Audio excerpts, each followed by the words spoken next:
परमपिता परमात्मा और उनकी सभी पवित्र आत्माओं को नमस्कार। नेक गुणों का जल नम्रता के सरोवर में इकट्ठा होता है, वह अहंकार के टीले पर नहीं टिकता।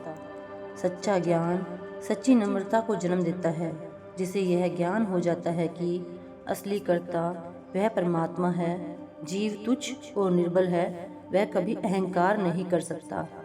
जिसे पता चल जाता है कि मौत अटल है और जीवन का कोई भरोसा नहीं, वह अहंकार कैसे कर सकता है। सच्चे ज्ञान से उत्पन्न हुई निर्मल बुद्धि जीव को अपने अंदर में झांकने और अपने अवगुणों को पहचान कर उनका त्याग करने की नम्रता सिखाती है। गुरु साहिब कहते हैं कि सबको अपने से ऊंचा समझो, कोई नीचा नहीं है, क्योंकि उस एक ही कर्ता ने सब शरीर रूपी बर्तन घड़े हैं और उस एक का ही प्रकाश तीनों लोकों में व्याप्त है। जिस जीव के अंदर इस ज्ञान की किरण प्रवेश कर जाती है और जो जान लेता है कि सबका कर्ता एक है और सबके अंदर उसी का प्रकाश समाया हुआ है, उसे कोई भी नीच या तुच्छ दिखाई नहीं देता।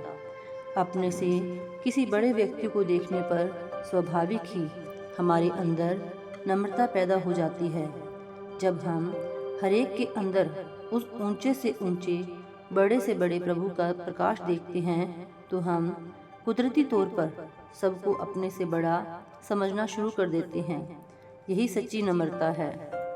इंसान जवानी, सुंदरता, धन दौलत, विद्या, बुद्धि, पद, अधिकार और उच्च कल या ऊंची जाति का अहंकार करता है। ये सब वस्तुएं क्षणभंगुर और नश्वर है। इनका अहंकार भारी अज्ञानता है। बीमारी, बुढ़ापा और मौत के सामने सुंदरता, ताकत, पद और पैसे आदि का जोर नहीं चलता। इन सब वस्तुओं का संबंध शरीर से है। शरीर तो अंत समय मिट्टी या अग्नि के स्पुर्द हो जाएगा, तो फिर मान या अहंकार किस चीज़ का किया जा सकता है। वह कुल मालिक बेगरज और बेप्रवाह है।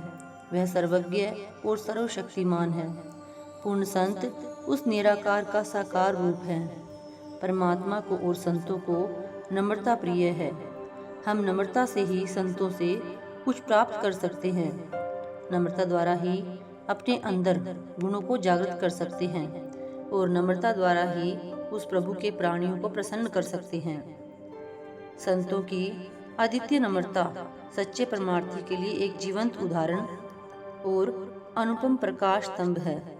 पूर्ण संत उस परम पिता परमात्मा का रूप होते हुए भी, हर प्रकार से समर्थ होते हुए भी इतना नम्रतापूर्ण व्यवहार करते हैं। जब ऐसे समर्थ पुरुष दासों का दास बनकर रहना पसंद करते हैं, तो हम खुद ही विचार कर सकते हैं कि तुच्छ तथा अति निर्बल जीव में कितनी नम्रता होनी चाहिए। हमारे अंदर इतना अहंकार है कि हम इंसान को इंसान नहीं समझते। हम अपने आप को ऊंचा और महान समझते हैं और दूसरों को छोटा और तुच्छ। संतों महात्माओं ने, गुरु साहिबान ने संगत और पंगत की रीति जारी की। उनका उद्देश्य था कि जीव में नम्रता के गुण पैदा हों।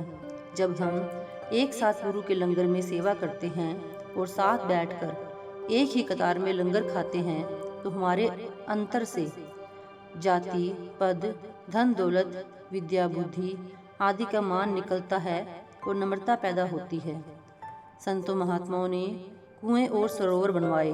उन्होंने संगत के लाभ और आराम के लिए गुरुद्वारों, धर्मशालाओं और सत्संग घरों के निर्माण में संगत से तन और धन की सेवा करवाई, ताकि शिष्यों के हृदय में नम्रता उत्पन्न हो।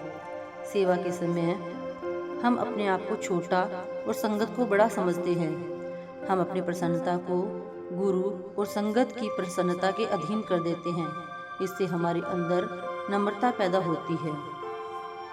सच्चा परमार्थी नम्रता के साथ सतगुरु और परमात्मा से विनती करता है। भिखारी यह नहीं देखता कि दाता भीख देगा या नहीं।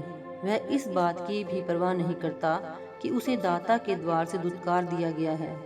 दुत्कारे और फटकारे जाने पर भी वह दाता का द्वार नहीं छोड़ता। इसी प्रकार सतगुरु का सच्चा सेवक उसके दरबार में मान बढ़ाई और पद का लालच छोड़कर आता है। वह दीन बनकर दासों का दास बनकर संगत में रहता है और अत्यंत दीनता और निरीहता के साथ सतगुरु और परमेश्वर से दया मेहर के लिए अर्ज करता है। वह अपने गुणों का मान नहीं करता, अवगुणों का पश्चाताप करता है। जो हृदय परमात्मा के शब्द रूपी अमृत से भर जाता है, उसमें इतनी नम्रता आ जाती है कि अहंकार के लिए स्थान ही नहीं रहता। शब्द या नाम का प्रकाश काम, क्रोध, लोभ, मोह, अहंकार आदि सब विकारों के अंधकार को दूर कर देता है और मन को शील, क्षमा, संतोष, विवेक और नम्रता के गुणों से परिपूर्ण कर देता है। Thank you.